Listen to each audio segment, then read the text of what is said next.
clamor of steel faded into silence. Cannon smoke curled low across the battlefield, the smell of blood and powder mingling in the summer air. Among the fallen lay a young Basque nobleman, his armor fractured, his leg shattered by the thunder of French artillery. His name was Íñigo López de Loyola. Later, the world would know him simply as Ignatius. At that moment, however, he was only a broken soldier staring at the sky, uncertain whether the next breath would be his last. He had once chased honor, women, and glory as if they were trophies that could fill an empty soul. Yet lying there, crippled and humiliated, Ignatius was forced into a silence more profound than any sermon. The clashing swords had ceased. The applause of courts had dissolved. All that remained was pain, and the whisper of a destiny he could not yet comprehend. His comrades carried him back to the family castle in Loyola. For weeks, he lingered between fever and agony. Bones set, then broken again, to be reset. In the dim light of the chamber, he begged for stories of knights and romances. But none were found. Instead, only the lives of Christ and the saints were brought to his bed. He turned the pages reluctantly, but something began to stir. The tales of saints renouncing power and wealth pierced deeper than any spear. Ignatius began to dream, not of battlefields filled with banners, but of another kind of army, one invisible, one eternal. One night, half asleep, he saw a woman clothed in light and a child beside her, radiant, silent, watching.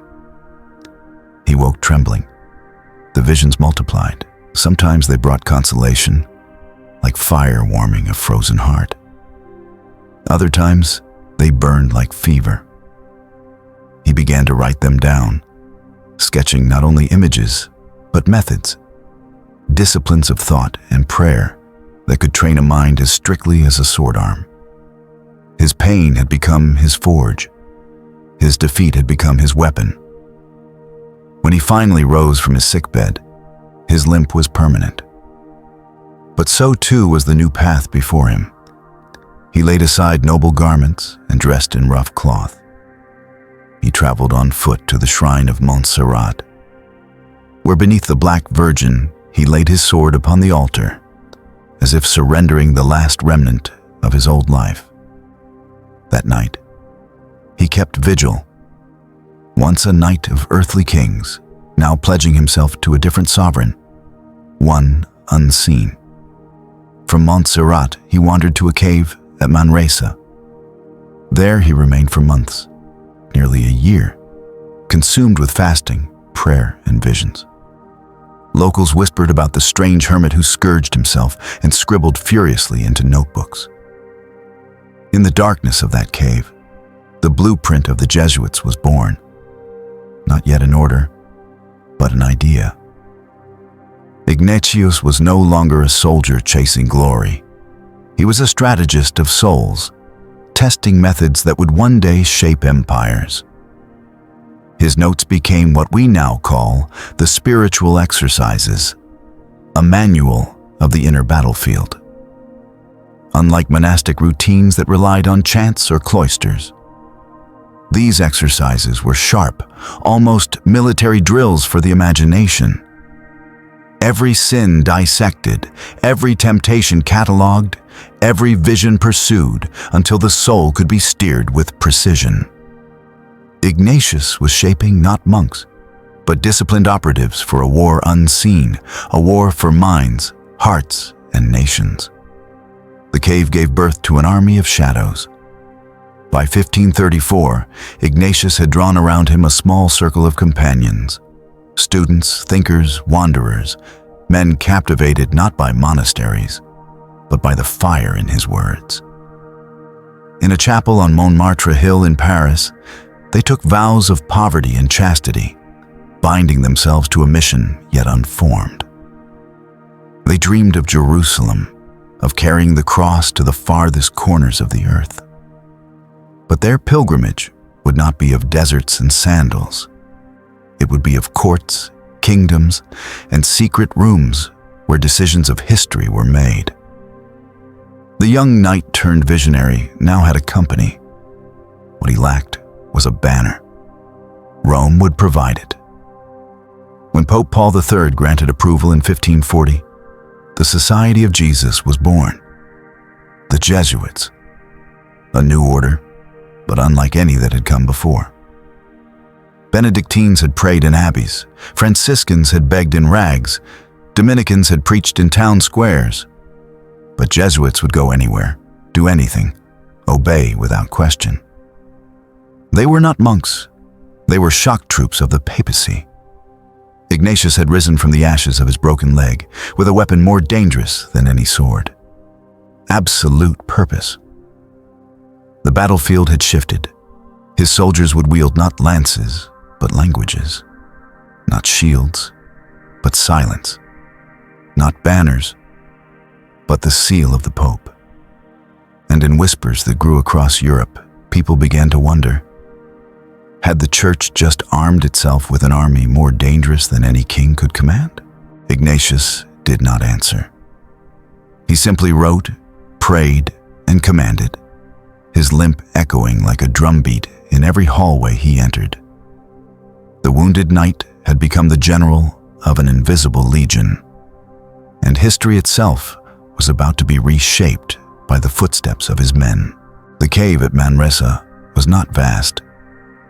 It was little more than a hollow carved into rock, damp with river mist and silent save for the occasional cry of birds outside. Yet for Ignatius, it was a cathedral more immense than any built by stone. He entered it with wounds still aching, his body gaunt from fasting. And there he began to fight a war no sword could win. Days blurred into weeks. He scourged himself with cords, knelt until his bones ached, wept until his eyes burned. At times he thought himself damned.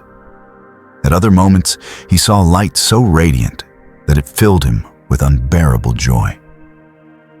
He began to sense patterns in these extremes. Darkness pulled him toward despair. Light drew him toward God. The cave became his laboratory, and he its solitary experiment. He learned to test spirits, to distinguish what arose from the divine and what came from shadows. He trained his mind like a soldier sharpening his blade, cutting through thoughts, separating weakness from resolve. Out of this discipline emerged his spiritual exercises, meditations, rules, and methods. They were not gentle hymns for the devout. They were battle drills. Imagine yourself at the gates of hell, he commanded. Picture Christ upon the cross until you taste the dust beneath it. Consider death until fear itself dissolves. These were not suggestions, but orders, designed to break and rebuild the soul like a soldier in camp.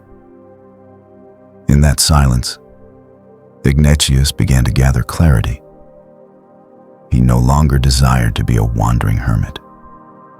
He envisioned something larger, a company of men who would submit their wills as completely as he had learned to submit his own. They would not bind themselves to cloisters, but to missions. They would be trained to enter courts, palaces, and marketplaces as easily as monasteries. They would speak the tongues of foreign lands, move unseen across continents, and carry not only the cross, but also the knowledge of the powerful. Outside the cave, pilgrims sometimes approached, curious about the thin, limping figure who emerged with eyes that seemed too bright, too piercing. Some called him holy, others feared him, whispering that his intensity was unnatural. He ate little, slept less, but always wrote. His notebooks filled with tactics for prayer, rules for discernment, maps of the soul's terrain. The seeds of an order were scattered upon those pages, though he did not yet know who would carry them into the world. The cave taught him more than prayer. It taught him strategy. He realized that men could be commanded not only by force, but by conviction. that obedience, when absolute, could forge an army invisible yet unstoppable. He also understood secrecy, for in the silence of that cavern, he learned that truth, when spoken aloud too quickly, loses its edge. Better to whisper it, to sow it carefully, to let it shape a man from within until he can no longer resist its pull. Years later, the Jesuits would be accused of double faces. Pious priests in public, cunning agents in secret. They would be called confessors, educators, spies, assassins. But the shadow of these accusations began here, in Manresa, in the mind of one man who discovered that holiness and discipline could be sharpened like twin blades. Ignatius did not remain in the cave forever. At last, he rose, his vision clear. He set out, walking with a limp that would mark him all his days. He traveled to the Holy Land, hoping to dwell where Christ had walked. But politics forced him to return, so he chose a new path: study. At Paris, he enrolled, sitting beside students half his age, learning Latin and theology as if arming himself with new weapons. And there, among the stones of the Sorbonne, he found companions, men of brilliance, of fire, of devotion. Francis Xavier, destined to carry the cross to Japan. Peter Faber, gentle yet piercing. Others, too, who looked upon Ignatius not merely as a fellow student, but as a leader. He drew them into his vision, guided them with the same exercises he had forged in darkness. And slowly, his company took form. In 1534, on Montmartre Hill, in a modest chapel, they bound themselves together. Poverty, chastity, obedience, these vows they took. But beneath the surface, another vow was forming, one that would set them apart from every order before them. The cave at Manresa had birthed not a monk, but a general. And in the silence of his exercises, a vow was waiting. It would be the vow that turned his followers into an army unlike any the world had ever seen. The chapel was small, almost hidden on the hill of Montmartre. By candlelight, a handful of men knelt together. They were not yet a recognized order, not yet bound by papal seal, but in their whispered vows, something more dangerous than armies was being born. Poverty, chastity, obedience. These were the ancient promises of monks. But Ignatius proposed a fourth, one unheard of, one that would set his company apart like iron among clay. Absolute obedience to the Pope, not symbolic deference, not ritual allegiance, absolute. Wherever the Pope commanded, they would go. Whatever task he ordered, they would perform. The vow was not simply spiritual, it was strategic. It meant that the Jesuits would bypass bishops, abbots, and local hierarchies. They answered to no one but the Pope himself. In a world where kings still defied Rome, where heresies spread like wildfire, this was a weapon the papacy had never possessed before. A corps of loyalists bound by oath to the pontiff alone. For Ignatius, the vow was the heart of his vision. He had seen in the cave how undisciplined zeal could collapse into confusion. He wanted men trained to listen as soldiers do, to hear an order once and obey without hesitation. No debates, no hesitation, no excuses.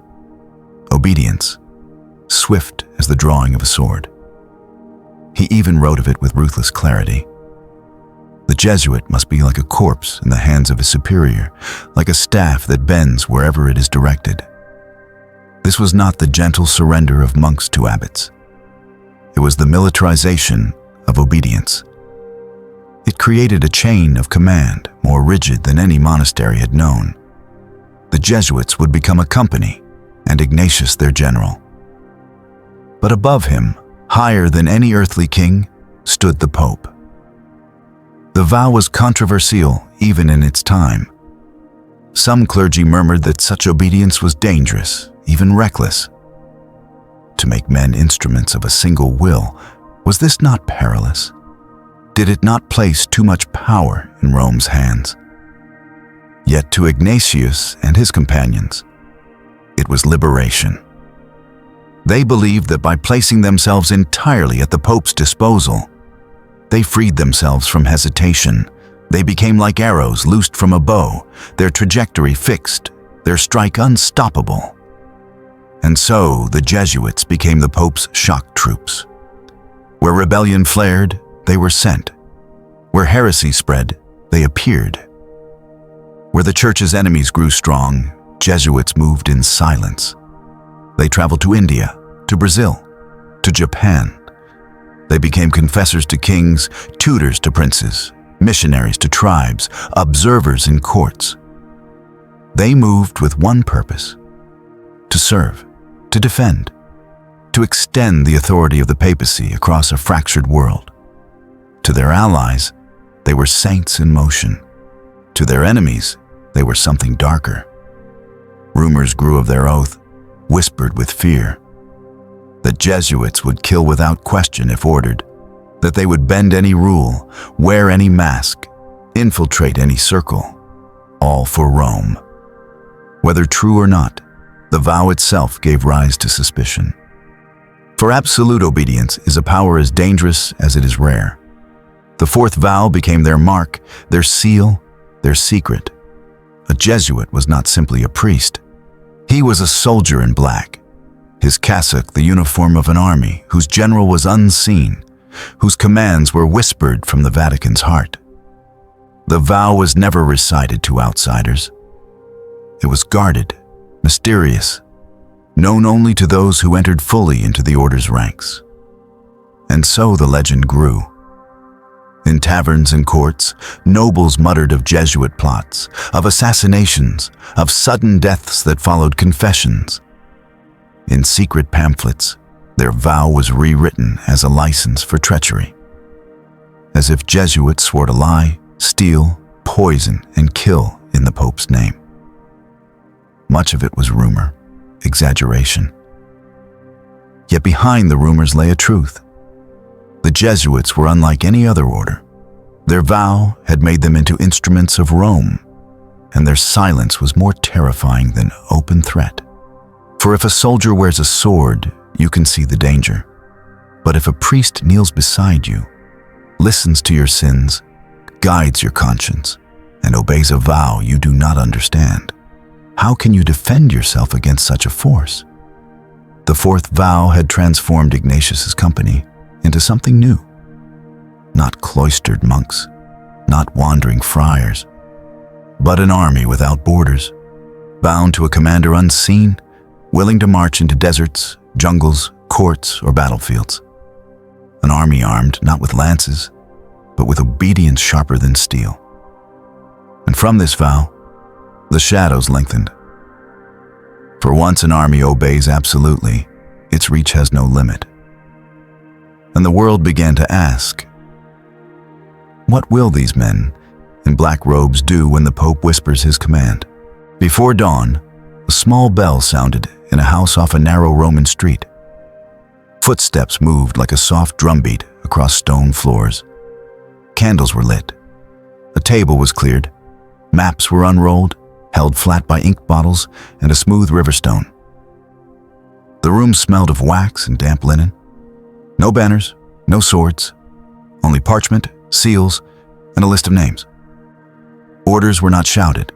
They were written, folded, pressed with a ring, carried away beneath a plain black cloak. This was how the new order moved, quietly, methodically.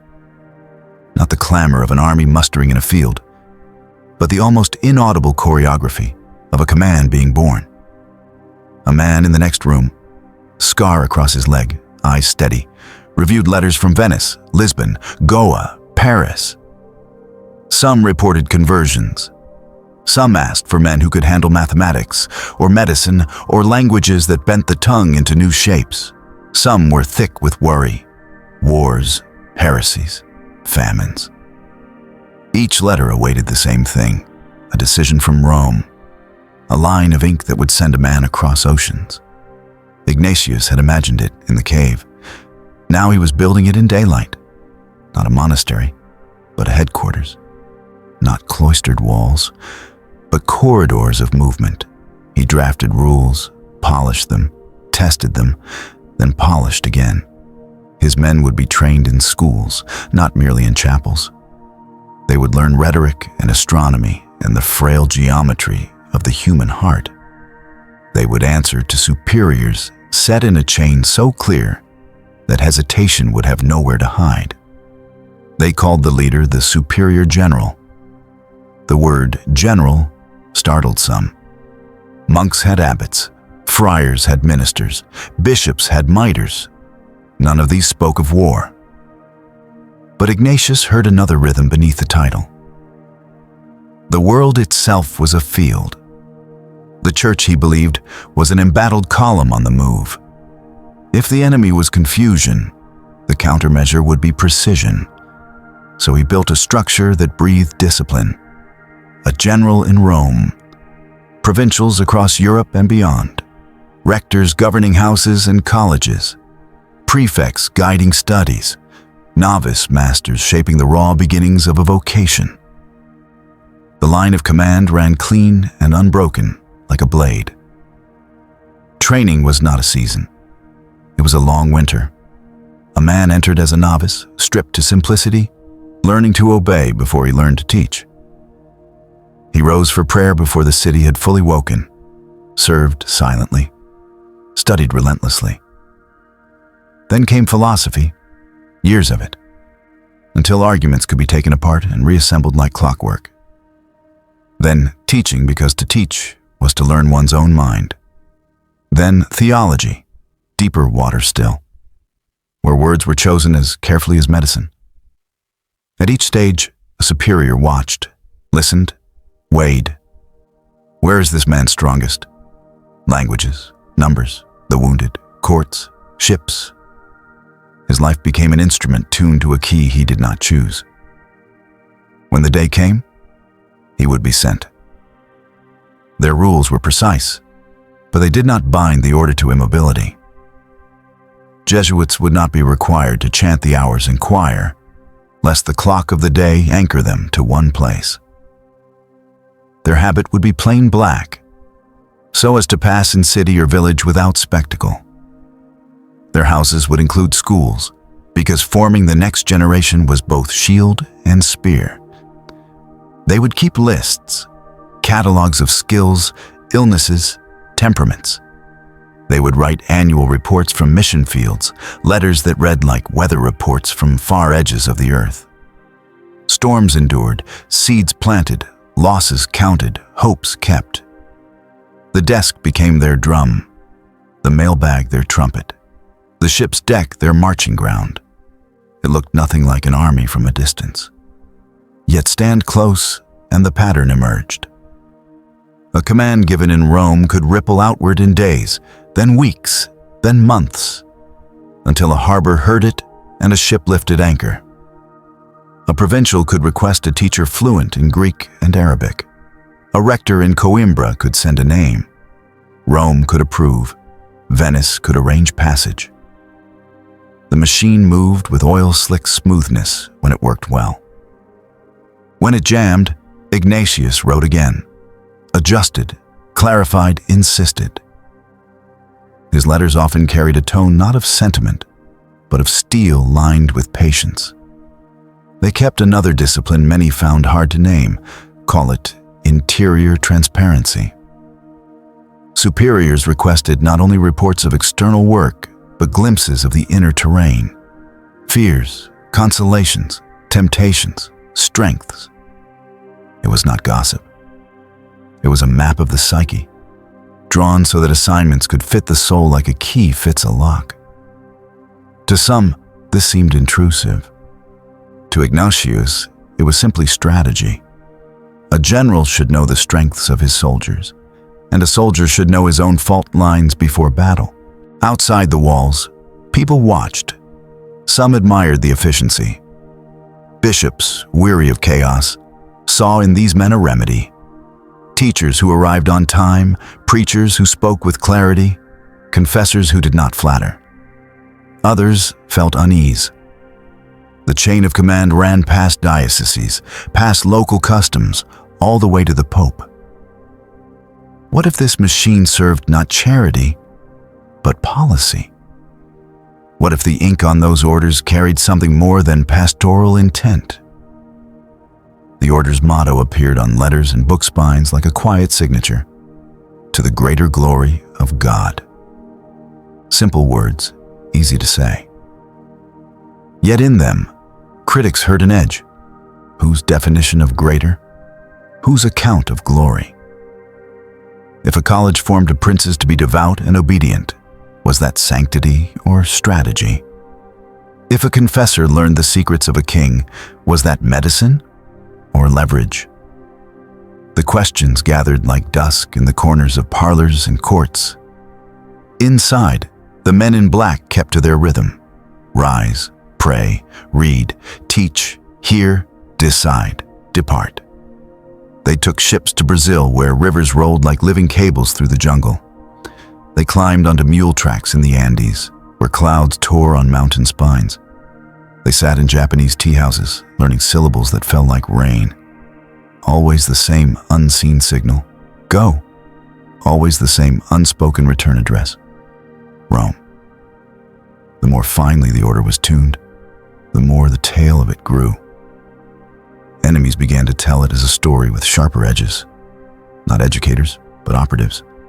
Not priests, but agents. Words were added like weights. Cells, cells, cells. Small groups reporting upward. The whole bound to a hand no one could see. To some ears, the very clarity of the structure felt like a threat. In a world where power had usually worn jewels, it was unnerving to face a power that wore silence. Yet the men themselves were rarely grand. They walked fast, wrote carefully, ate whatever was given, and died young more often than not. The discipline that made their order effective also made them brittle. Fever in a port city, a storm on a gray sea, a knife in an alley where a sermon had gone badly. Their rooms contained little beyond books and a travel sack forever half-packed. They were not immortal, only organized. Ignatius kept revising, like a composer rewriting a score. He listened to reports, then adjusted rules. He sent visitors to inspect colleges, to correct drift. He urged charity in governance, but never loosened the spine of obedience. It was a puzzle of iron and mercy, discipline and discernment, a cathedral built from paper and will. He did not call it an army. The world did. Perhaps because it marched without marching. Perhaps because its victories were hard to count and its defeats hard to see. In that pre-dawn house in Rome, the bells ceased. Footsteps faded. The last letter was sealed. Far away, a harbor brightened with morning, and a gangplank thudded onto a deck. A man in black crossed it, carrying only a book, a blessing, and a destination he had not chosen. The order breathed in, then out, then in again. The birth was complete. The movement of many men had been gathered into a single will, and soon the quiet pattern practiced in Rome would ripple outward across entire continents, turning oceans into corridors and borders into brief pauses. The world would feel their arrival long before it understood their design. The docks of Lisbon were restless. Ships moaned against their ropes, gulls shrieked overhead, and merchants shouted prices over the sound of creaking wood. Amid the chaos, men in black robes walked quietly, unnoticed by many, yet bound for places most Europeans had never even seen on a map. They carried no banners, no weapons, only books, crucifixes, and letters sealed with wax. But those letters, written in Rome, carried more weight than cargo of gold. They were instructions, destinations, and often secrets. From the beginning, The Jesuits had been marked by their mobility. They were not chained to monasteries. They were not tied to choirs or cloisters. Their vow of obedience meant they could be ordered anywhere. And so anywhere became their battlefield. In the 16th century, anywhere stretched far. Brazil, Japan, India, China, Ethiopia. They moved faster than borders could solidify, faster than languages could be catalogued. They were priests, but also translators, cartographers, observers. Each report they sent back to Rome was a thread, and soon the Vatican held a web that spanned the globe. Francis Xavier became the face of this reach. A companion of Ignatius, he set sail from Portugal in 1541. He crossed seas that swallowed men whole, and when he arrived in Goa, he did not stop. He moved through India, across to Malacca, then on to Japan. He preached in villages, taught in courts, and learned languages with an urgency that startled locals. To some he was a saint, to others, a spy. He carried letters in both directions, orders outward, reports inward. In the Jesuit way, missions were not only spiritual, they were also informational. A letter describing a kingdom's openness to the gospel might also note its trade routes, its defenses, its rivalries. Rome received it all. In Brazil, Jesuits learned native tongues and described tribal customs with detail no merchant had time to record. They baptized, but they also mapped rivers, cataloged plants, and measured distances. In Ethiopia, they negotiated with monarchs who still claimed descent from Solomon. In China, they dressed as scholars, blending into courts by presenting themselves as men of science. Matteo Ricci, one of their most famous emissaries, mastered Mandarin, drew maps that fascinated emperors, and introduced European astronomy to the Chinese elite. Behind every sermon, there was observation. Behind every baptism, a careful report. Letters flowed constantly back to Rome. Carried by ships, hidden in sacks of merchants, protected by seals, they formed a network of information broader than any king's spies could dream. Rome learned of earthquakes in Peru, storms off Japan, famines in India, rumors of rebellions in New Spain, all through Jesuit eyes. Even the routes themselves became known through these reports. Which ports were safe, which governors were corruptible, which kingdoms ripe for influence. In the age of empire, knowledge was power, and the Jesuits delivered it with quiet efficiency. They were not always welcome. Colonists in South America resented their defense of native peoples. Traders in Asia whispered that Jesuits meddled too deeply in politics. Monarchs feared their loyalty to Rome outweighed loyalty to the crown. But their reach grew nonetheless. Education softened resistance. Confessions built trust. Careful diplomacy won access where armies would have failed. The secrecy of their correspondence became legendary. They used ciphers when needed. They hid reports in innocuous texts. A letter about catechisms might conceal a note on a governor's alliances.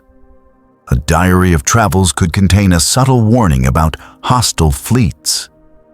Rumors spread that Jesuits could vanish into disguises, appearing as scholars, merchants, even peasants, to collect what they needed. Perhaps some of it was myth. Yet the myth itself gave them power. To imagine a Jesuit in every shadow was to live with a kind of invisible pressure, a sense that Rome always knew more than it admitted. To their supporters, they were heroes of the gospel, men who endured storms, hunger, disease, and sometimes death to carry the cross to the world's farthest edges. To their enemies, they were the Vatican's intelligence officers, cloaked in cassocks instead of armor. Either way, they had created something new, a global network of observation and influence. centuries before the modern state would invent the word intelligence. What began in silence in the cave of Manresa now moved across oceans like veins beneath the skin of empires. The Jesuits wrote, and Rome listened, and the whispers of their letters shaped decisions at altars and thrones alike. For this was the secret that the world began to suspect. The Jesuits were not merely preachers.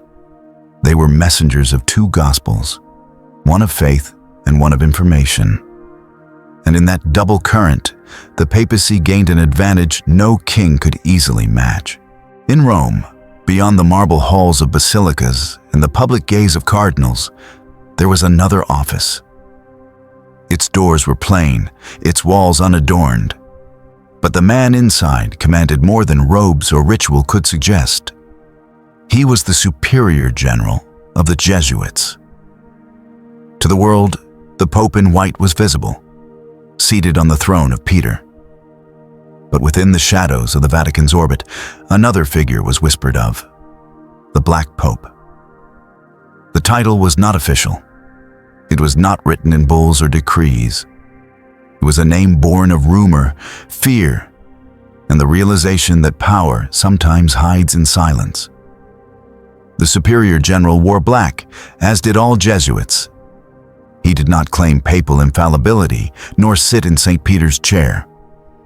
Yet his authority reached into colleges, missions, and courts across the continents. He could send a man to Japan or Paraguay with a stroke of the pen. He could recall another in disgrace. He could guide the education of princes or the conscience of kings. His power was executive, not symbolic, and this, perhaps, made it more unnerving. Ignatius had designed the structure carefully. The general held office for life, chosen by representatives of the order. But once elected, his command was nearly absolute. Beneath him stretched a hierarchy so clear, so disciplined, that even armies might envy its precision. Provincials governed regions, rectors directed colleges, superiors commanded houses, and all lines of obedience traced back to the general. Information flowed upward, decisions flowed downward. Nothing was left to chance. He demanded reports, endless reports. Each Jesuit was expected to reveal not only his work, but also his inner state. Every year, every mission, every college sent letters. The general could learn of a famine in Peru, a conversion in Japan, a political shift in France, all without leaving Rome. These reports accumulated like layers of a map. And the man in black who held them knew more about the pulse of the world than most kings. The Vatican saw in this system a treasure.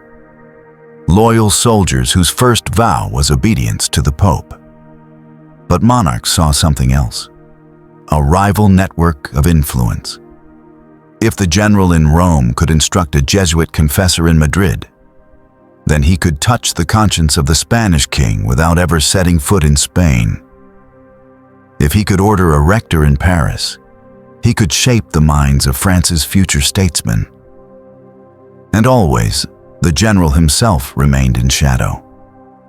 Rarely in paintings, rarely in public speeches. A black figure behind the curtain, commanding a stage lit for others. The nickname spread. Black Pope. Some used it with respect, others with dread. Satirical pamphlets depicted him as a puppet master, strings attached to crowns and mitres. Conspiracies multiplied, that the Jesuits sought not only to guide the Pope, but to rule him. That their general, hidden in black, was the true sovereign of Christendom. No proof was needed. The silence of the order was evidence enough for the suspicious. Yet, inside the society, the reality was less sinister, though no less formidable. Generals like Diego Lainez and Claudio Acquaviva, after Ignatius, refined the system, balancing severity with pastoral care. They emphasized education, missions, diplomacy, They insisted that every Jesuit remember the purpose of their power, to serve the Church. But the perception outside grew darker. For whenever a Jesuit succeeded in influencing a court, the credit rarely went to the Pope. It went to the unseen hand of the general. The Black Pope became both myth and mirror. To those who admired the Jesuits, he symbolized discipline and devotion. To those who feared them, he embodied the specter of hidden control. Either way, the title endured, because it captured a truth larger than names. That the Jesuits, through their structure, had created a second papacy of shadows, not replacing the Pope, but amplifying him, extending his reach into places even the white robes could not go. And as Europe whispered of this figure in black, the Jesuits themselves marched on, obeying orders they never questioned, carrying the invisible authority of a general most of the world would never see. For power that hides is often more terrifying than power on display. And in the heart of Rome, the man in black wrote letters by candlelight, shaping destinies with ink instead of swords. The corridors of Europe's palaces echoed with the laughter of princes. Golden tapestries swayed in drafty halls, and tutors bent over manuscripts, guiding hands that would one day sign decrees of war and peace. Among these tutors, often cloaked in black, were the Jesuits. They were not only missionaries in jungles or teachers in distant lands. They were architects of minds, shapers of rulers. Their classrooms were not just wooden benches in provincial schools. They were the gilded chambers of monarchs. From their beginnings, the Jesuits saw education not as an accessory to their mission, but as its beating heart.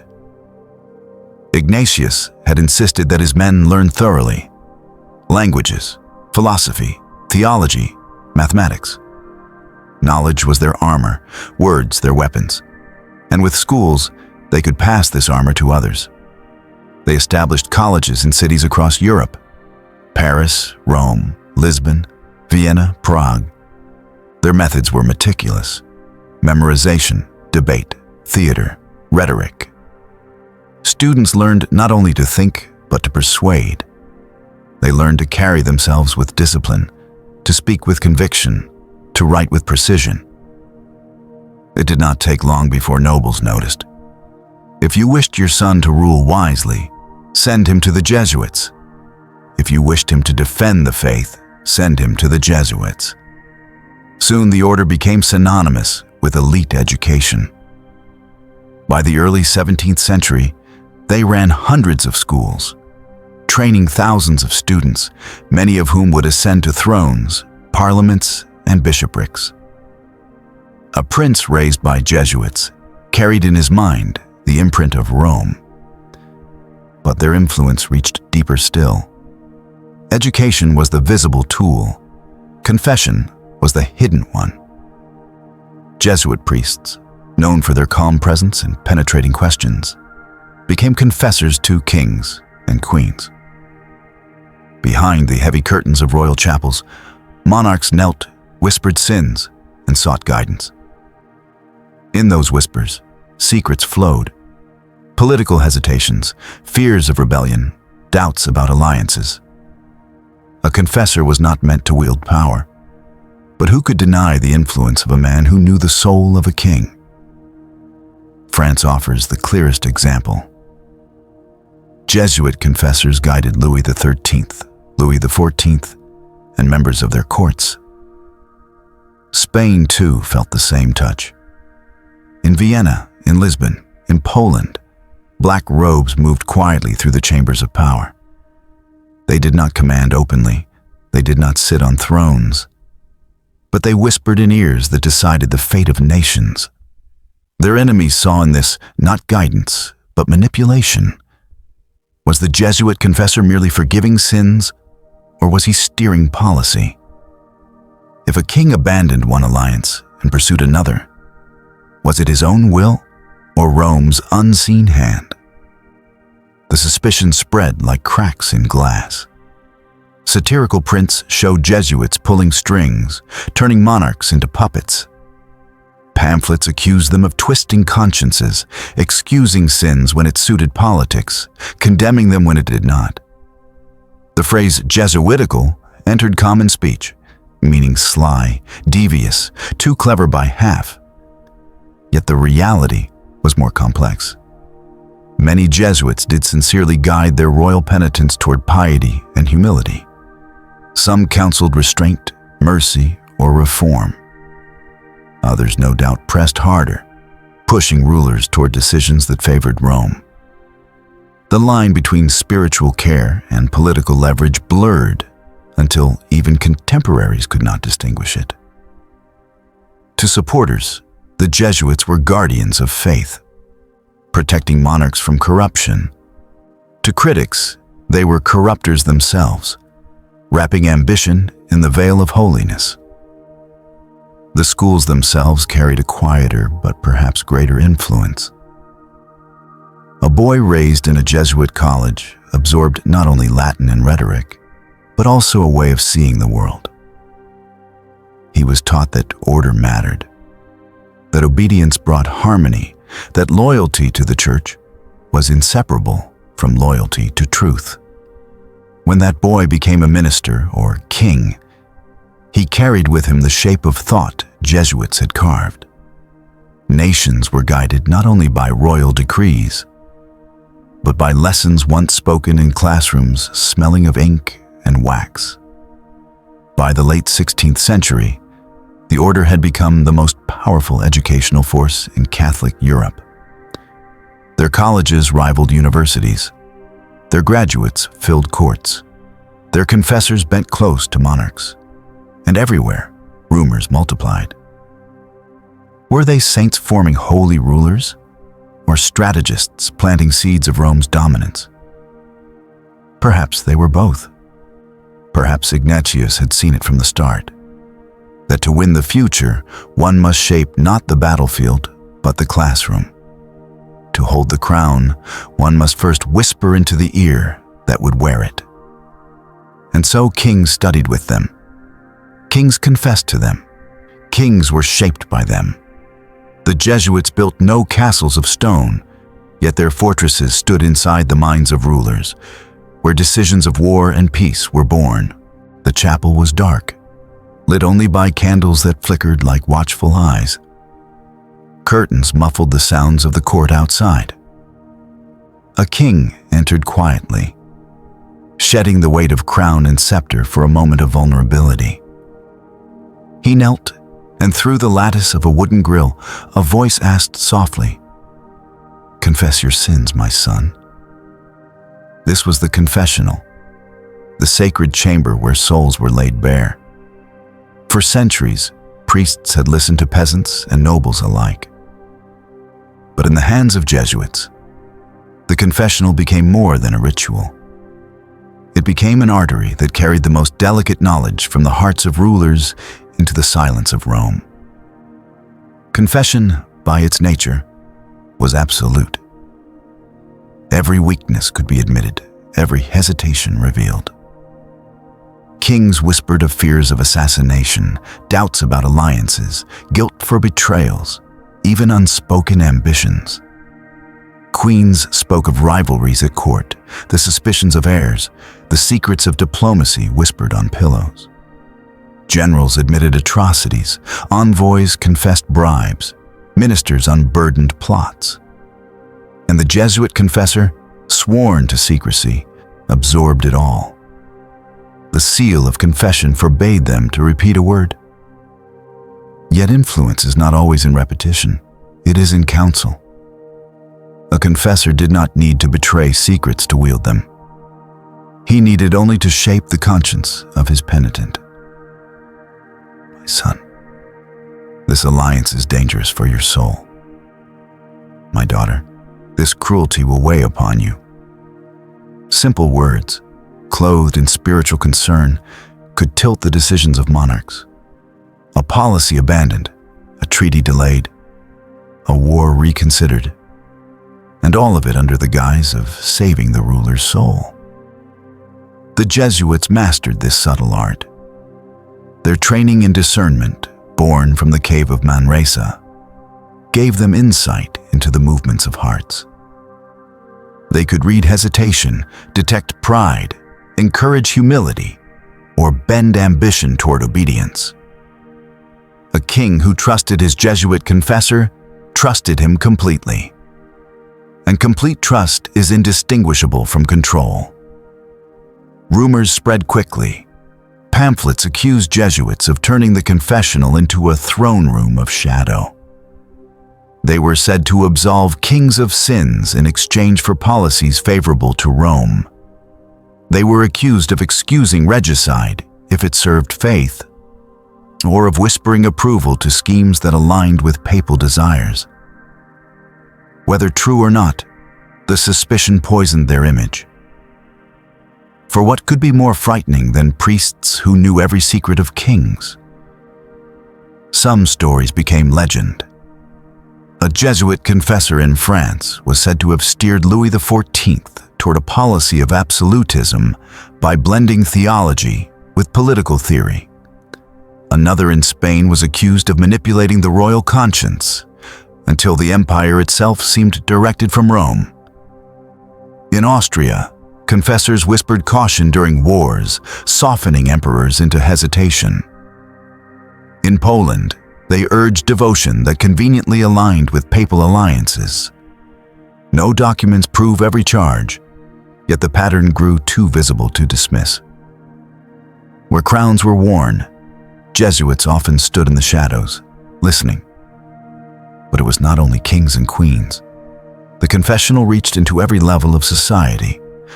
Merchants, nobles, generals, bishops, all found themselves pouring secrets into Jesuit ears.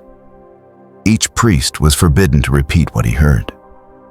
Yet patterns could be discerned, temptations recognized, trends observed. A kingdom could be read not only by spies, but by sins. And Rome's generals of black robes, through streams of reports and guidance, held an unparalleled map of Europe's moral landscape. Critics called it intrusion. Admirers called it guidance. Both agreed it was power. And there was another layer. The Jesuits were not content with merely hearing confessions. They trained their penitents to examine their conscience daily, to write it down, to measure their thoughts like soldiers recording drills. In doing so, rulers learned to govern themselves under Jesuit eyes. Their very inner life became shaped by methods designed in the silence of Manresa's cave. Thus, the order extended its influence not by force nor by decree, but by whispers in darkened chapels. The confessional was their fortress, invisible, impregnable, beyond the reach of laws and armies. And outside, monarchs walked into sunlight lighter, relieved, forgiven, never realizing that in unburdening their souls, they had also entrusted their kingdoms to men in black robes who never forgot a single word. The candlelight in Rome flickered uneasily as whispers traveled from tavern to court, from bishop to ambassador. Jesuits were not merely confessors, not merely teachers. They were something darker.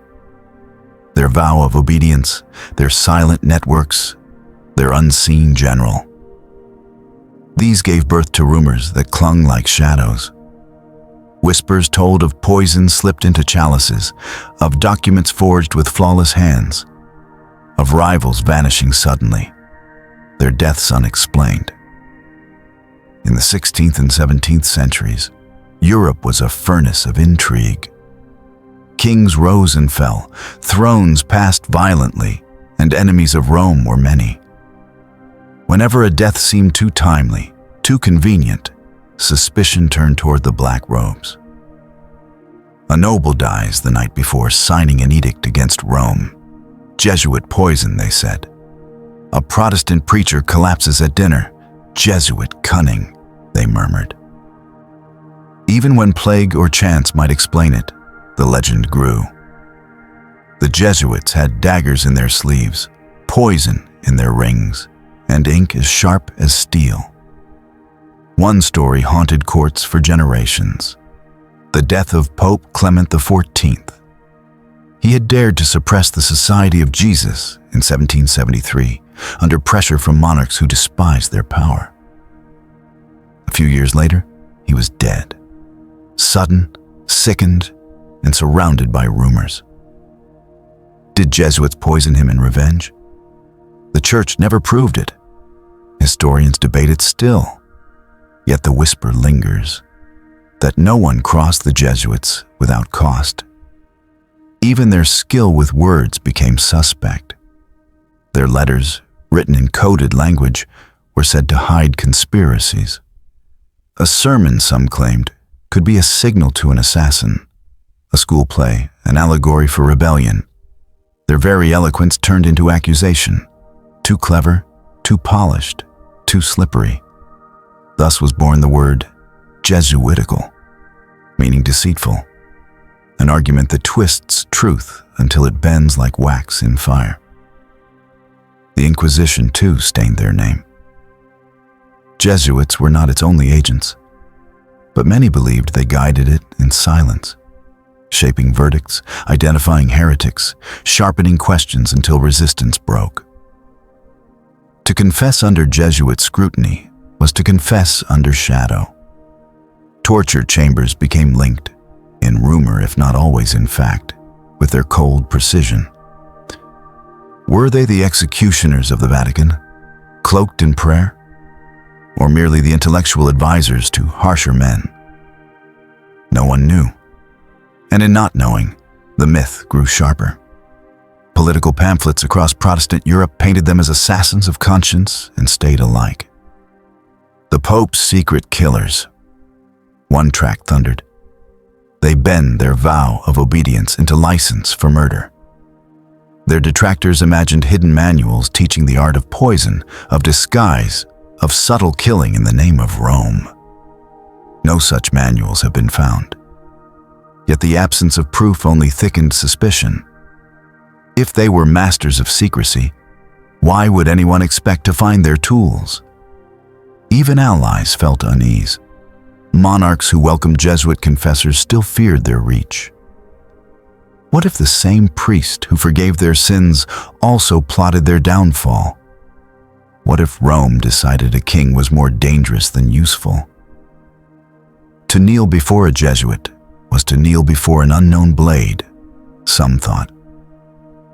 Trust and fear mingled until the two could not be separated. The Jesuits denied it all. They spoke of their vows, their work in missions, their schools, their prayers. They claimed no dagger, no poison, no hand in shadows. And many were indeed innocent, dying not in plots, but of fever, hunger, or exhaustion in faraway lands.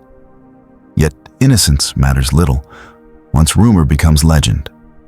And by the 17th century, the legend was stronger than truth. The world had begun to see Jesuits as dual creatures, saints in the sunlight, assassins in the dark. Was it slander, born of jealousy and fear? Was it partly true, a handful of zealots taking obedience too far? Or was it something deeper, the natural suspicion that arises when men move too quietly, too effectively, in a world built on noise? The answer was never given. Only the whisper endured. And in courts from Madrid to Paris, rulers glanced over their shoulders when the man in black entered the room, wondering if the confessor at their ear was also the shadow at their throat. The orders arrived at night. Doors knocked softly. Lanterns hooded. Papers unfolded with the crispness of winter leaves. In Lisbon first, then Paris, then Madrid, the same choreography repeated. Black-robed men awakened, told to gather only what they could carry, to follow silently, to board coaches that waited without crests or flags. No proclamations from balconies, no drums, only wheels on cobblestone, turning. The charge was never one line. It was a tangle, meddling in politics, corrupting youth, holding lands too rich, forming a state within states. In Portugal, the king's powerful ministers sought an empire cleared of rivals. In France, parliaments hammered accusations into verdicts after a bankruptcy scandal tarnished a mission's accounts. In Spain, a springtime riot gave excuse for a purge. Reasons multiplied like shadows at dusk. The conclusion was the same: expel them, close the colleges, seize the houses, put the presses to sleep. The year 1759 cut deepest first. Lisbon's decree swept through the realm, into Brazil, across plantations and river missions. Jesuit bells went quiet. Cattle wandered through empty reductions where hymns had once woven with birdsong. Fathers who had charted rivers and defended tribes found themselves herded onto ships, their books boxed, their names entered onto lists. Some stood at the rails as the coast receded, lips moving, not in argument, but in prayer. They did not curse. They did not shout.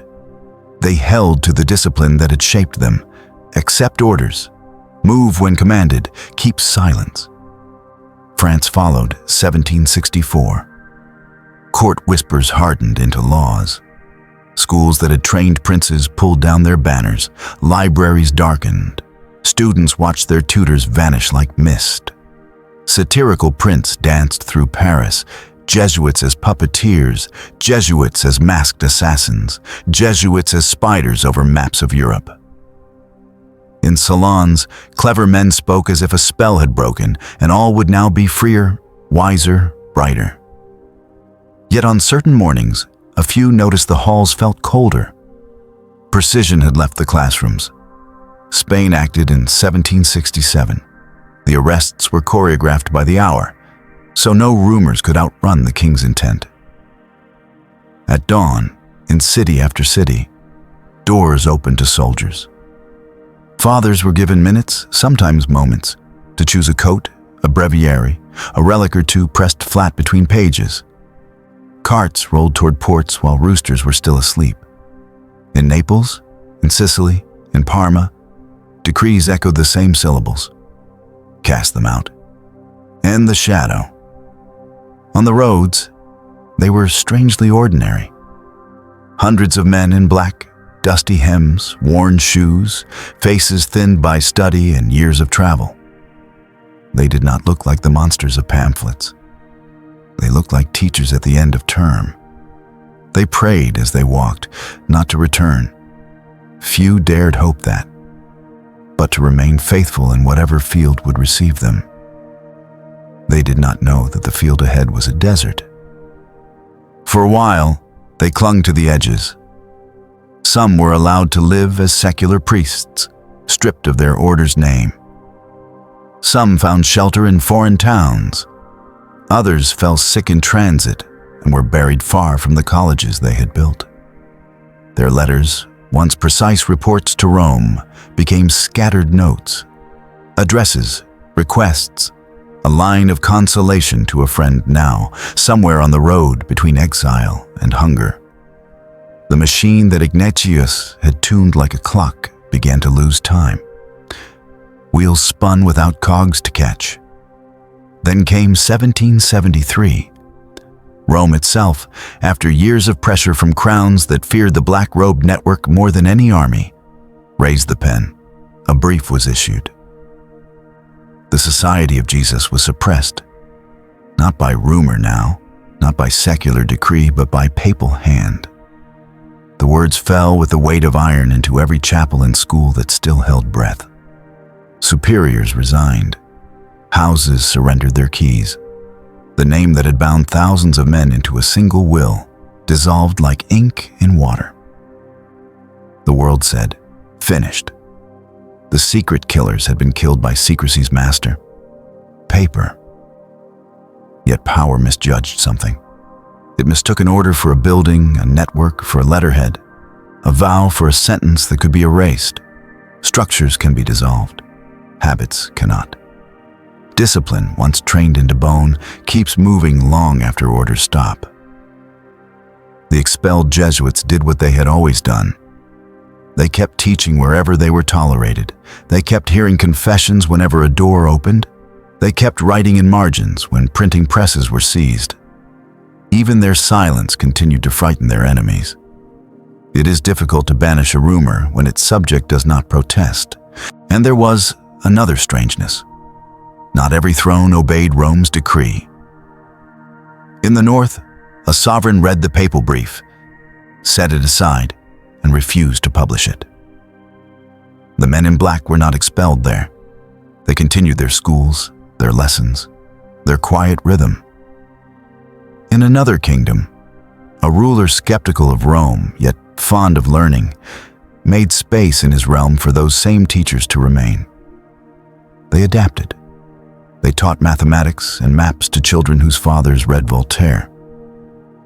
They kept the rule in their hearts, even when they no longer wore it on their sleeves. The order, officially dead, continued to breathe behind a polite mask. Fire moves under ash. So did they. In exile, they did what exiles always do. They remembered. They preserved.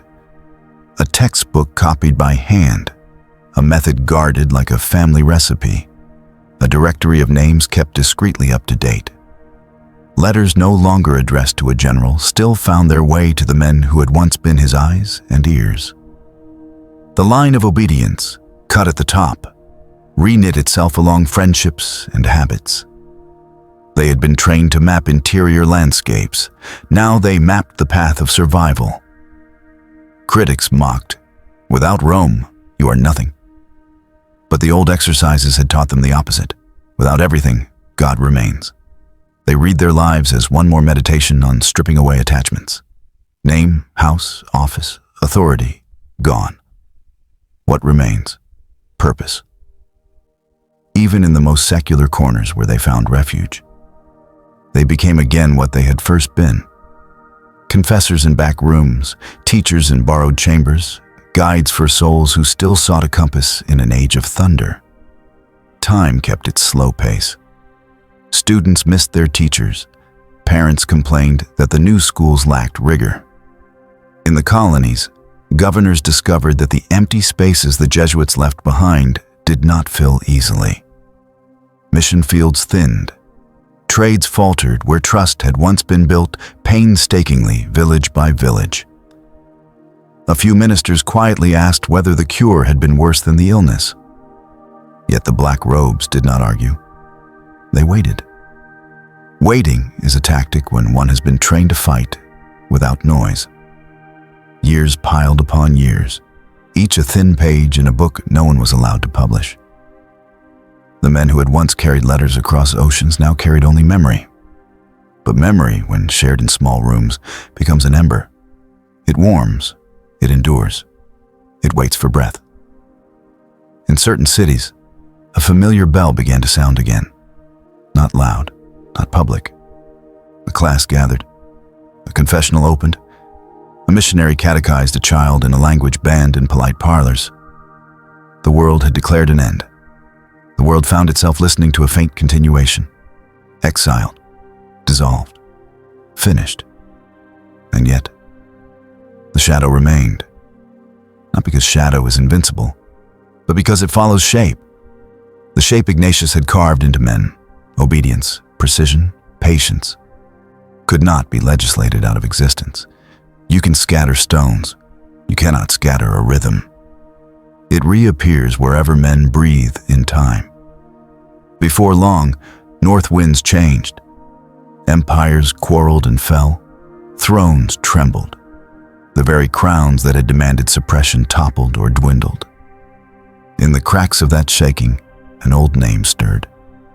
The men in black, older, fewer, poorer, turned their faces toward Rome again, as if listening for a sound only they could hear. A door would open. Not yet. Soon. The world had tried to banish them. The world had only taught them how to endure. The city was tired. Empires had shaken, thrones had cracked, and a conqueror who once caged popes had fallen. On a summer morning, Doors opened in Rome that many believed would never open again. The church of the Jesuit filled with breath and candle smoke. An old man in white moved slowly down the aisle, his face marked by exile and return.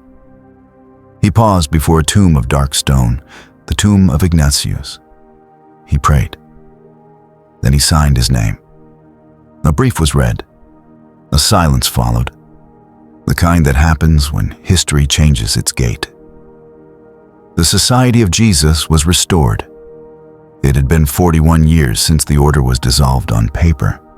The paper was still there, yellowing in archives. But the men had not vanished. They had taught in borrowed rooms. They had kept methods like recipes passed from hand to hand.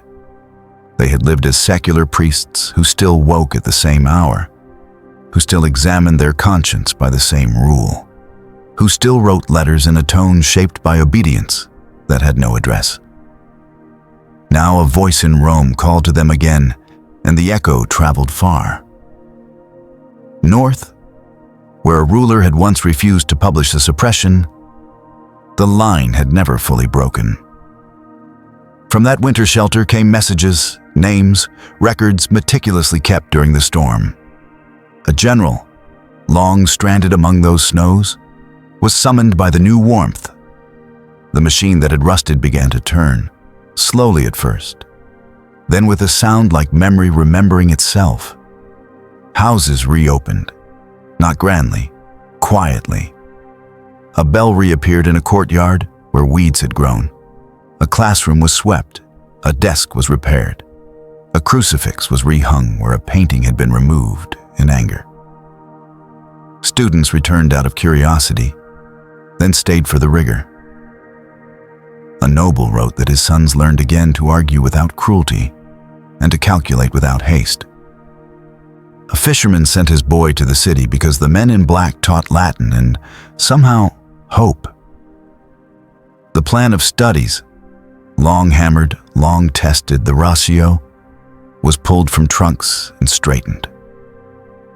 Not all of it fit the century that had arrived. Steam moved where sails once had. Newspapers shouted where pamphlets used to whisper.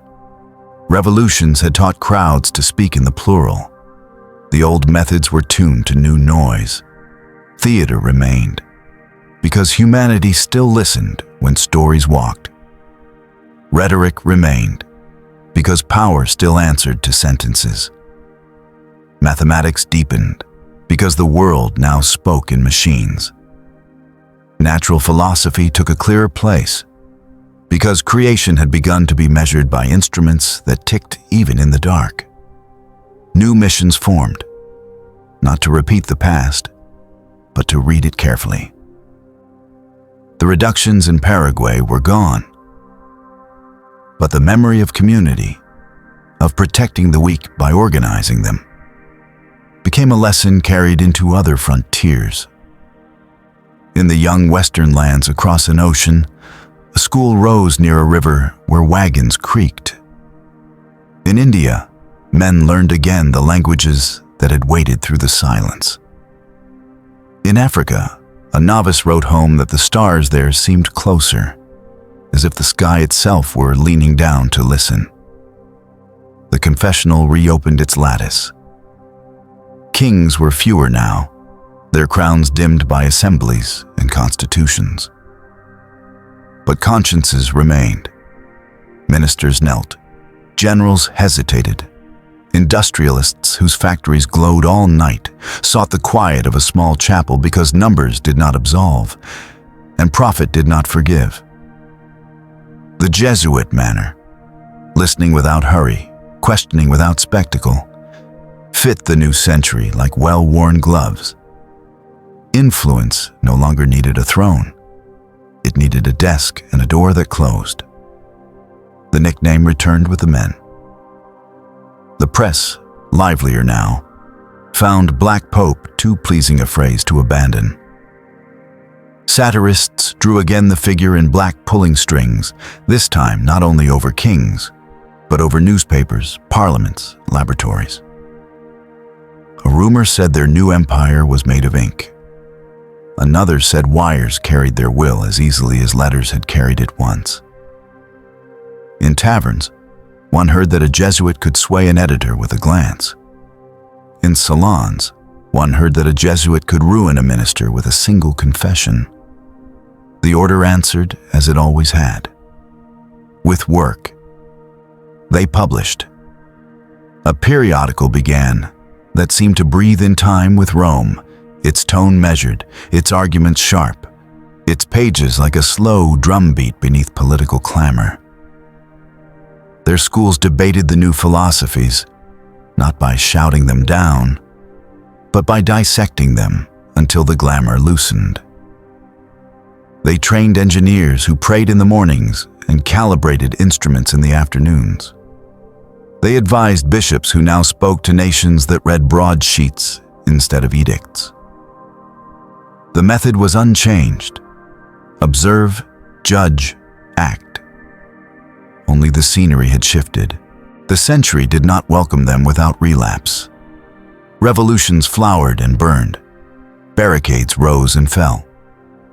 In one spring of flags and shouting, their houses were entered again, their books carried into the street, their letters scattered like startled birds. Expulsions returned in cycles, often where their schools had become too good, their arguments too persuasive. A city would cast them out and then decades later, invite them back when the classrooms proved emptier than anyone had expected. This rhythm taught them patience. It also taught them dispersal, a skill they had never quite lost. Inside the restored order, the line of command resumed with a familiarity that felt like breath. A general wrote from Rome, not like a general ordering troops across a field in a single charge, but like a conductor tracing time for dozens of orchestras at once. Provinces sent reports. Statistics, yes, but also moods, shifts in the wind no statistic could catch. Superiors noted talents. A young man with a gift for languages like doors, another with a surgeon's hands, another with a scientist's precision wrapped in a poet's patience. Assignments followed not the map of ambition, but the map of need. A port city one year, a mountain village the next, a desk in a school, a cell in a prison where the only student carried chains. Suspicion matured with them. It became less theatrical, more legal. Laws targeted congregations with property. Statutes narrowed the space in which a religious could work. The accusation shifted too. Less dagger, more doctrine. Less poison, more mind. They control ideas, critics said, and ideas command the age. The charge was not entirely false. The Jesuits believed thought was a battlefield, and they drilled for it with the old exactness. Their victory was not a corpse in a street. It was a sentence rewritten, a policy softened, a conscience redirected. Their failures were real. Some missions misread the culture they entered and broke like surf upon rock. Some superiors governed with too much iron and not enough listening. Occasionally, a brilliant mind wandered into vanity and mistook cleverness for truth. The order answered these with its ancient medicine: examination, penance, amendment. A rule tightened here, a freedom granted there. A man moved from a pulpit to a hospital bed, from a lecture hall to a farm, until humility returned. The army in black remained an army of souls, and souls are not machines. The tomb of Ignatius stood where it had always stood, and now more feet passed it daily. Some were tourists who liked the cool hush of the church after the heat of the street. Some were students with ink on their fingers. Some were men whose collars marked them as sons of the soldier who once laid his sword on an altar. They knelt. They asked for clarity in an age that cared more for speed. They asked for courage in a time that rewarded irony. The prayer was simple: to serve. The strategy remained more complex: to serve intelligently. By the century's close, the order's shape could be seen again on the map like constellations, points of light joined by lines only the initiated perceived. Schools, missions, retreat houses, print shops, observatories where men watch stars to better know a god, a god they refused to make smaller than the sky. The world that had killed them with paper had restored them with paper. And paper, inked by steady hands, had become once more their quiet weapon.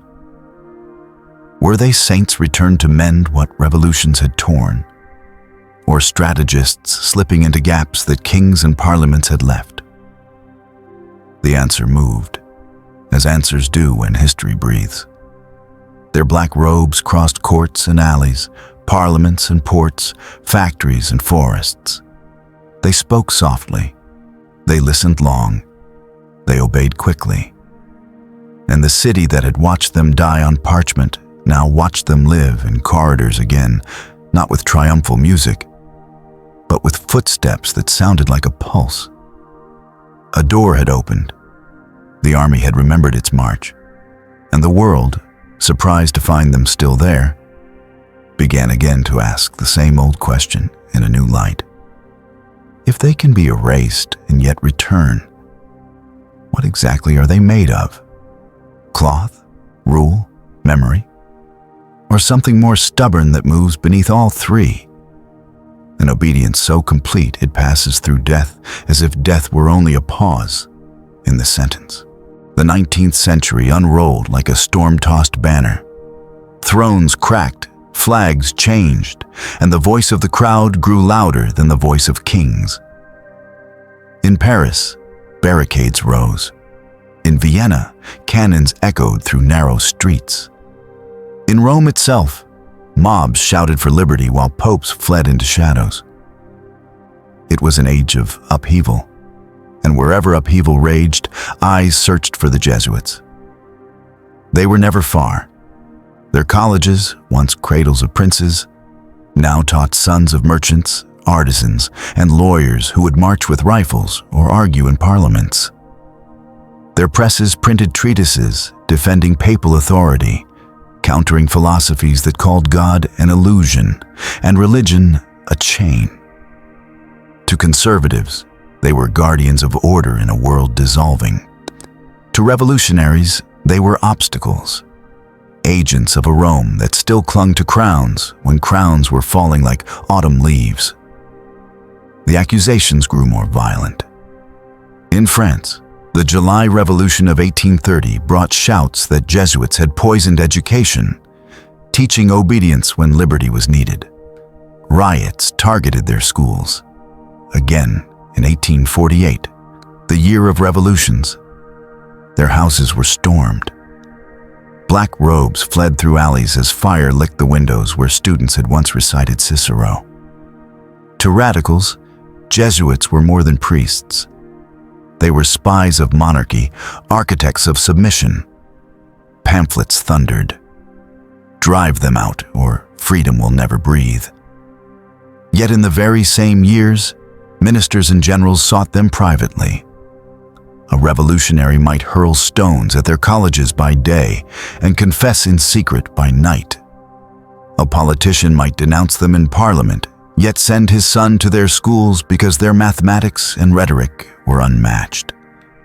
This contradiction gave them both resilience and danger. They were too useful to disappear, too distrusted to rest. Beyond Europe, new revolutions unfolded. In the Americas, independence movements tore colonies from crowns. Jesuits, who had once built reductions in Paraguay, now navigated new republics suspicious of Rome. Some expelled them, seeing them as remnants of colonial chains. Others welcomed them, desperate for the schools and hospitals they provided. In Mexico, their return was brief, before expulsion struck again. In South America, their missions among indigenous peoples were seen by some as noble, by others as manipulative. The black robe, always, was a symbol read in opposite ways. Then came the revolutions of thought. Darwin sketched evolution. Marx described class struggle. Freud probed the unconscious. Each shook the ground beneath thrones and altars. Jesuits answered not with muskets, but with pens. They debated in journals, dissected arguments, trained students to see cracks in the foundations of materialism. Their critics called it obstruction. Their admirers called it defense. And always the suspicion lingered. If their pen could parry a philosopher, could it not also pierce a government? The Cold War centuries later would bring this suspicion to its sharpest edge. In Eastern Europe, where Iron Curtains descended, Jesuits were accused of plotting with Western powers, their schools branded as nests of spies. In Latin America, some Jesuits took the gospel into slums, speaking words of justice that sounded dangerously like revolution themselves. Governments whispered, were they agents of Rome or of Moscow, or of something deeper that played both sides against the middle? The truth was less theatrical, but no less complex. Jesuits, trained to adapt, mirrored the world's turmoil. Some stood with monarchs, others with peasants. Some defended old orders, others dared to call for new ones. They were everywhere, and so they were accused of everything.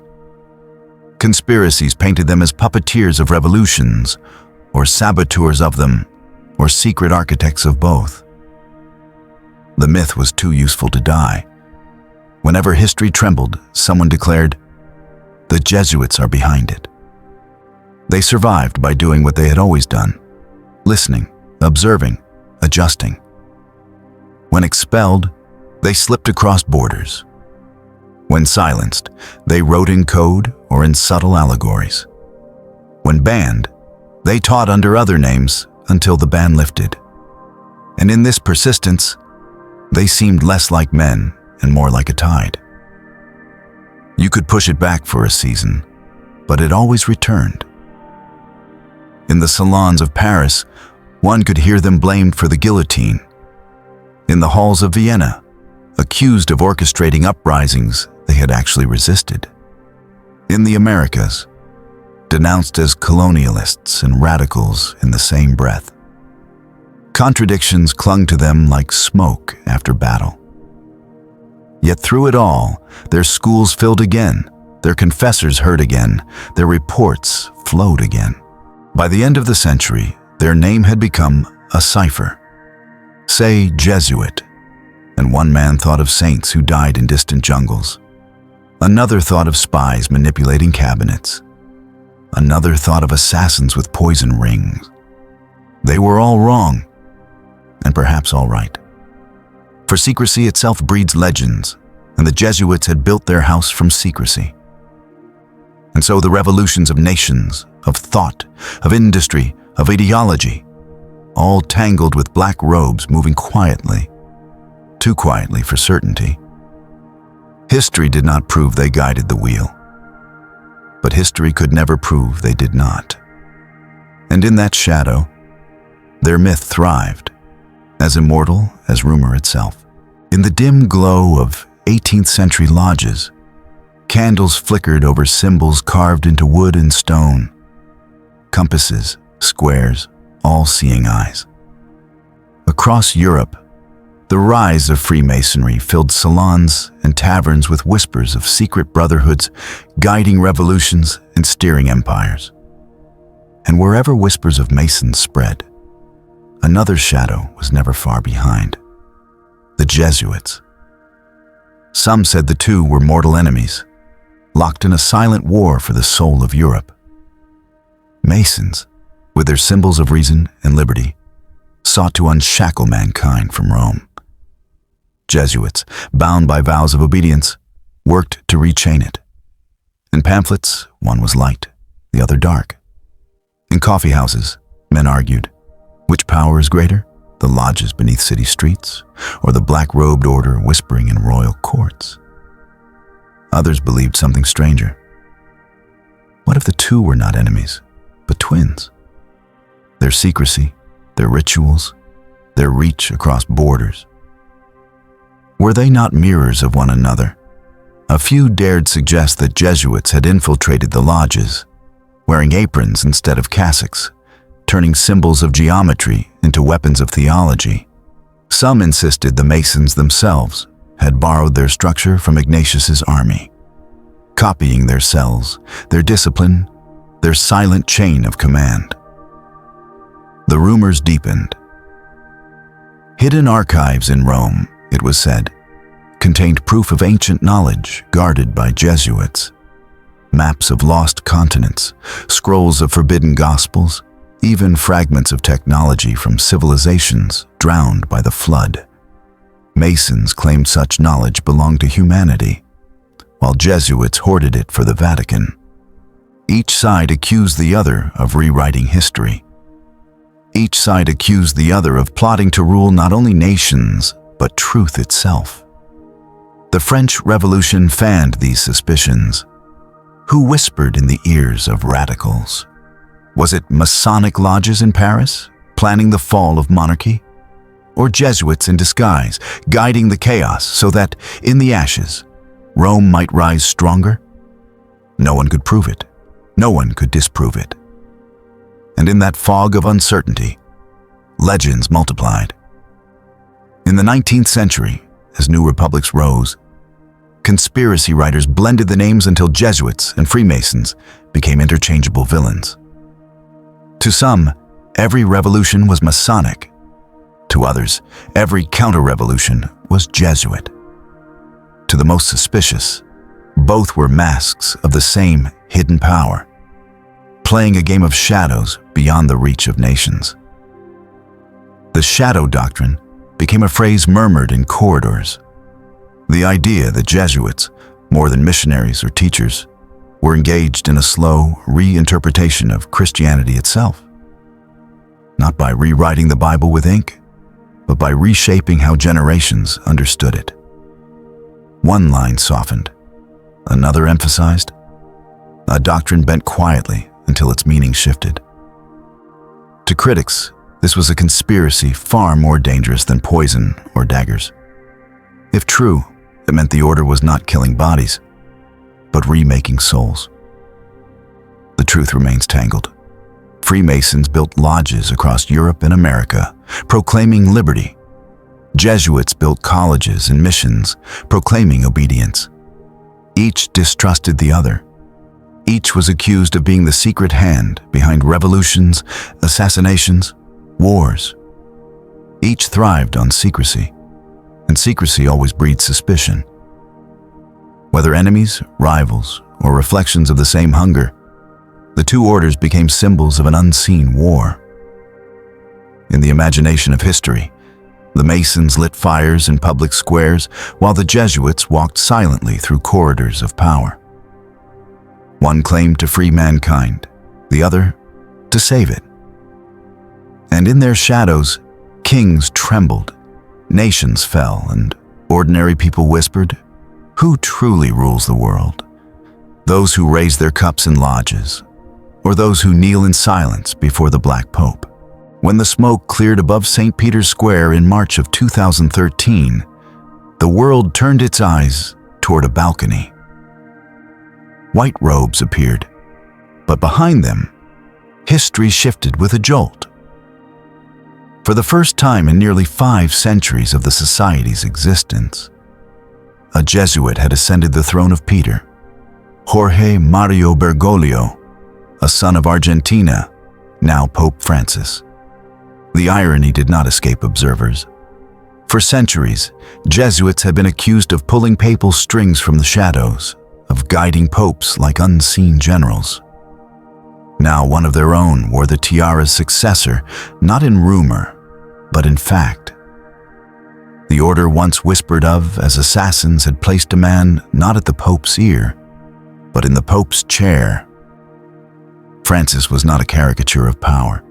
His voice was soft, his movements humble, his gestures often more of a parish priest than a sovereign. Yet precisely this humility unsettled critics. Was it genuine simplicity or Jesuit strategy? Another exercise in optics, a way of reshaping the papacy from within. Some called him a reformer, stripping away pomp to return to the gospel. Others accused him of disguising change so profound it would fracture tradition itself. From the moment of his election, conspiracy theories multiplied like vines. At last, the Black Pope becomes the White. The Jesuit general's long plan fulfilled. Blogs and pamphlets insisted that his election was no coincidence, but the culmination of centuries of careful positioning, education, influence, obedience, all leading to this moment. No proof, only shadows. Yet, shadows were enough. What disturbed many most was not what Francis did, but what he represented. The Jesuits had been teachers, confessors, missionaries, plotters, saints to some, traitors to others. Their power had always been indirect, refracted through kings and students, whispered through confessions, transmitted in letters sealed with wax. But here was direct power, undeniable. A Jesuit pope was no rumor. It was a reality the whole world could see from St. Peter's balcony. The papacy under Francis soon reflected his order's paradoxes. He emphasized discernment, the same spiritual exercise born in a cave at Manresa. He spoke of mercy and humility, yet made decisions with the precision of a general. He drew close to the poor, but also weighed in on global politics, climate, and technology. His papacy seemed to expand beyond religion into realms of governance, science, and even the shaping of public imagination. For critics, this was proof of the Jesuit long game. To move the church from altar to world stage, not by swords, but by narratives. And still, the nickname followed him. The Jesuit Pope, a phrase both reverent and suspicious. To supporters, it meant a shepherd formed by discipline, wisdom, and a heart for the margins. To detractors, it meant a fox finally inside the henhouse, a general cloaked as a priest, remaking the church by stealth. Theories linked him again to Freemasons, to secret Vatican archives, to long-guarded doctrines waiting for release. Some claimed he was preparing the church for a global religion, blending faith with science, merging East and West under a Jesuit banner. Others muttered that he was softening Christianity's edges, fulfilling the shadow doctrine whispered centuries before. Reality, as always, was less sensational and more human. Francis walked with a limp of his own, the limp of an old man carrying decades of service. He rode buses, spoke plainly, sometimes too plainly for those who preferred papal mysteries. Yet around his figure swirled the centuries of Jesuit rumor and myth. He could not escape them because he embodied them. For the first time, the line between White Pope and Black Pope blurred. The office of Peter and the discipline of Ignatius met in a single body. The world, watching, asked again the question that had never been answered. Were the Jesuit saints guarding faith or assassins guarding power? Francis smiled, waved, and said little. Silence has always been their weapon. And in that silence, the myth endured, sharper than ever. The story begins with a wounded knight and ends with a pope in white. Between those two bookends, 4 centuries unfold. Classrooms filled with the voices of children, confessional booths whispered into by kings, letters carried across oceans, rumors of daggers dipped in shadow. The Jesuits have always been 2 things at once: missionaries of light and figures of dread. Saints to some, assassins to others. History records their brilliance. They taught languages where no grammar existed, mapped rivers whose names no atlas had yet drawn, debated philosophers with precision, built colleges that shaped nations. They baptized millions. They wrote thousands of books. They gave the Church its first global face. Their motto, Ad majorem Dei gloriam, to the greater glory of God, shines still above doors of universities and altars. But history also records suspicion. Monarchs banished them. Nations outlawed them. Pamphlets accused them of poisoning, manipulating, conspiring. Protestants saw them as saboteurs. Enlightenment thinkers mocked them as puppeteers. Even Catholic kings demanded their dissolution.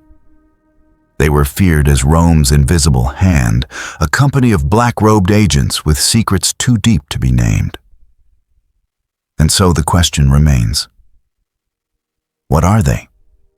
In truth, the Jesuits are neither the saints their admirers proclaimed, nor the assassins their enemies imagined. They are something in between, something more elusive. They are a mirror of the world they entered, sharp, adaptive, disciplined. They used education as their fortress, obedience as their sword, silence as their shield. They mastered the art of influence, not always clean, not always pure, but always effective. Ignatius had dreamed not of killers, but of soldiers who would fight a war of souls. Yet wars of souls bleed into wars of politics, and wars of politics stain every hand that touches them. The Jesuits learned this lesson in exile, in suspicion, in restoration. They bore it silently, as they bore their vow: go where commanded, do what is asked, keep faith with the Pope above all. Now the order continues, centuries after its enemies swore it destroyed. Its schools still stand, its scholars still write, its priests still listen in confessionals where secrets turn to absolution. And at the Vatican itself, a Jesuit sits on Peter's throne. The shadows of rumor and reverence have merged. Perhaps that is the answer. Perhaps the Jesuits endure because they are both, saints and assassins, protectors and plotters. Their legend is not false, it is incomplete. For the truth of the Jesuits is not written in documents or conspiracies. It is written in the silence they cultivated, the discipline they embodied, the shadows they embraced. And silence is a dangerous thing. Not because it lies, but because it refuses to explain. If they were assassins, will we ever be allowed to know the truth? Or will it remain hidden, sealed in archives, buried in rumor, carried only in the quiet steps of men in black who walk through history like shadows across candlelight? The question fades into stillness, but still it lingers. Saints or assassins? Perhaps both. Perhaps neither. Perhaps something more unsettling. The possibility that the Church, in its hour of weakness, created not an order of killers, but an order of watchers. And watchers, once set to their task, never look away. The voice softens now. The candles in this story flicker lower. The cobblestones of Rome, the battlefields of Europe, the jungles of Brazil, the courts of Japan, all grow quiet.